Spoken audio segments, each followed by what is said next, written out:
दोस्तों, क्या आपने कभी सोचा है कि कुछ लोग अपनी मेहनत, अपने हार्डवर्क के बल पर अमीर, रिच बन जाते हैं और समय के साथ उनके पास पैसा लगातार बढ़ता चला जाता है, जबकि कुछ लोग मेहनत करने के बाद भी गरीब ही रह जाते हैं और वह कभी अपनी गरीबी से पीछा नहीं छुड़ा पाते।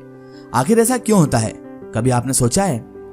साथ ही आपने ऐसे लोगों को भी देखा होगा जो कहते हैं कि हम बहुत बिजी हैं, हमारे पास टाइम की बहुत कमी है, बहुत से जरूरी कार्यों के लिए भी हमारे पास समय नहीं है, लेकिन वो इतना बिजी रहने के बाद भी सक्सेसफुल नहीं कहे जा सकते।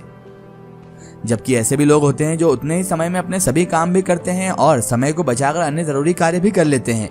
कभी समय कम होने का रोना नहीं रोते और वो अपनी लाइफ में सफल भी हैं। ऐसा क्यों होता है? दोनों प्रकार के लोगों में इतना बड़ा अंतर क्यों है?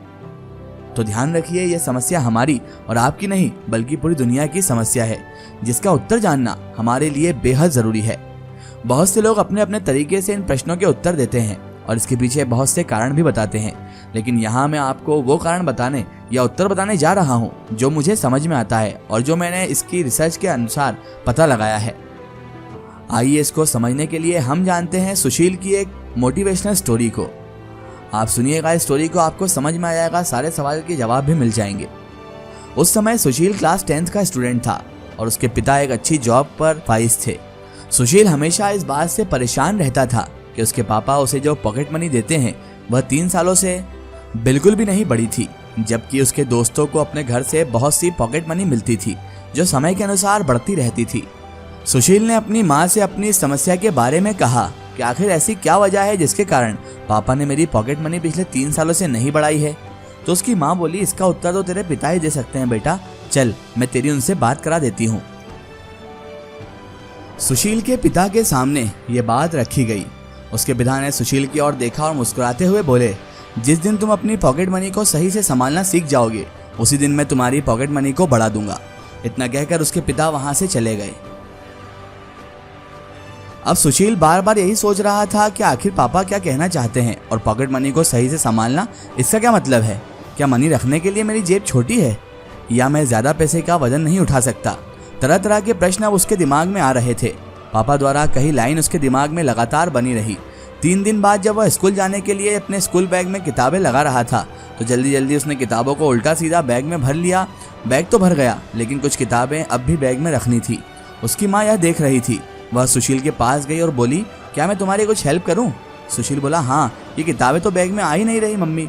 तब उसकी माँ ने बैग में रखी किताबों को निकालकर उन्हें सही तरीके से लगाया, जिससे उसके बैग में अब कुछ और किताबों के लिए जगह बन गई।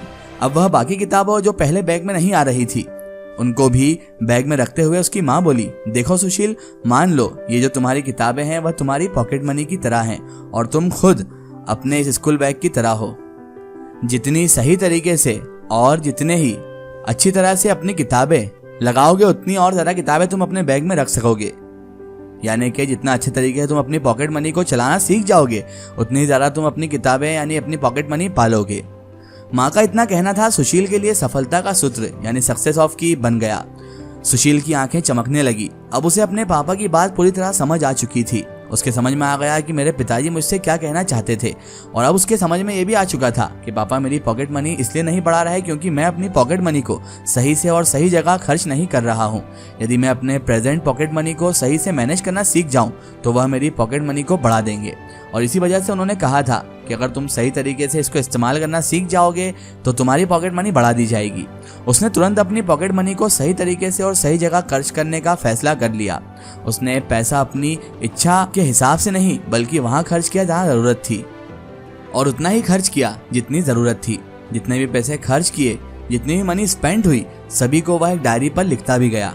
अब जब अगले महीने की पॉकेट मनी मिलने का समय आया तो सुशील की खुशी का ठिकाना न रहा। वो आश्चर्यचकित था। अब उसके पास पिछले महीने की पॉकेट मनी से भी पैसे बच गए थे और इस महीने की पूरी पॉकेट मनी भी उसके हाथ में थी। वो तुरंत अपने पापा के पास आया और बोला, पापा जी देखो, मैंने अपनी पॉकेट मनी को संभालना सीख लिया। उसने अपनी लास्ट मंथ की सेविंग भी दिखाई और इस बार की पॉकेट मनी भी दिखाई। उसके पिता भी बहुत खुश हुए और उन्होंने उसकी पॉकेट मनी तुरंत बढ़ा दी और कहा, यदि वह सही से अपनी पॉकेट मनी को हर महीने मैनेज करता रहेगा तो आने वाले हर महीने में उसकी पॉकेट मनी में कुछ पैसे मैं जरूर बढ़ाता रहूंगा। सुशील अब बहुत खुश था। उसे समझ आ गया था कि जिस चीज को हम सही से मैनेज करना सीख लेते हैं वह चीज़ समय के साथ बढ़ती चली जाती है। कुछ ही महीनों में सुशील की सेविंग मनी इतनी बढ़ गई कि अब वह उसे कई जगह इन्वेस्ट भी करने लगा। आज सुशील अपने शहर का एक अच्छा बिजनेसमैन है। वो अमीर है और उसकी अमीरी लगातार बढ़ती जा रही है। लोग उसे एक सक्सेसफुल पर्सन के रूप में भी जानते हैं। तो दोस्तों, इस कहानी से आपने क्या सीखा? दोस्तों, सुशील की यह कहानी कोई साधारण कहानी नहीं है, बल्कि हम सबके लिए लाइफ मैनेजमेंट का एक बहुत अच्छा संदेश, एक बहुत अच्छा सबक या लेसन है। इस कहानी की मेन थीम है कि जिस चीज़ को हम सही से संभालना अर्थात मैनेज करना सीख जाते हैं, वह चीज़ समय के साथ लगातार बढ़ती चली जाती है। अब वह चाहे मनी हो या फिर कोई और चीज़, अब वो चाहे मनी को मैनेज करना हो या टाइम को मैनेज करना हो, चाहे वह आपके लिए सोशल रिलेशंस हो या अपनी फैमिली के लिए आपका प्यार हो, कुछ भी हो, यदि आप चीज़ों को मैनेज करना सीख गए तो समझ लो आपको कोई सफल होने से नहीं रोक सकता। मनी के बारे में आपकी सफलता इस बात पर निर्भर करती है कि आप अपनी मनी को किस तरह मैनेज करते हैं, अर्थात किस तरह आप अपनी मनी अर्न करते हैं, किस तरह मनी सेविंग करते हैं और किस तरह मनी को इन्वेस्टिंग करते हैं। अगर इनको आपने मैनेज कर लिया तो आपको मिलीनियर बनने से कोई नहीं रोक सकता। यही बात टाइम पर भी लागू होती है। दुनिया में सभी को एक दिन में 24 घंटे ही मिलते हैं। सफल वही होता है जो टाइम मैनेजमेंट के द्वारा समय को सही से मैनेज करना सीख जाता है। यहाँ जरूरी बात यह भी है कि हम जिस चीज को भी मैनेज करना सीखें, उसको मैनेज करने का तरीका हम खुद सोचें और उसे प्रैक्टिकली अपनी लाइफ में अप्लाई करें, तो उस चीज को हम बहुत ही अच्छी तरह से सीख पाते हैं, क्योंकि प्रैक्टिकल एक्सपीरियंस बहुत ही ज्यादा मायने रखता है। सुशील के पापा उसे सीधे सीधे भी मनी मैनेजमेंट के बारे में समझा सकते थे, लेकिन तब सुशील के बात उतनी अच्छी तरह समझ नहीं आती।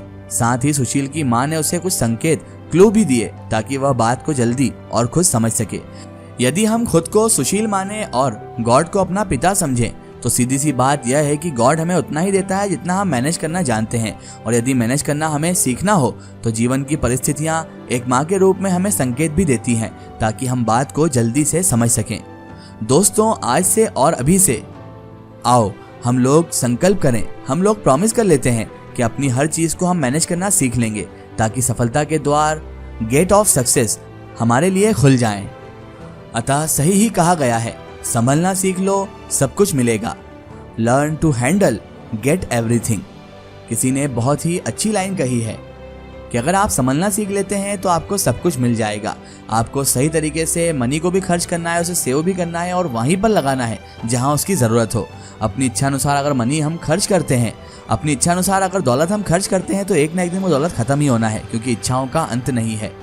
वो कहते हैं ना कि ज़रूरत तो गरीबों की भी पूरी हो जाती है और ख्वाहिशात तो बादशाहों की भी अधूरी रह जाती हैं, क्योंकि ये ह्यूमन नेचर है। उसकी ख्वाहिशात का कभी अंत नहीं हो सकता। अगर वो साइकिल पर है तो मोटरसाइकिल की ख्वाहिश करता है, मोटरसाइकिल आ जाएगी तो कार की, और कार आ जाएगी तो किसी और चीज़ की। उसकी ख्वाहिशों का कोई अंत नहीं होता। इसीलिए हमें अपनी ज़रूरत के हिसाब से जीना चाहिए, ख्वाहिशों के हिसाब से नहीं। तभी जाकर हम कुछ सेव कर पाएंगे और कुछ हासिल कर पाएंगे।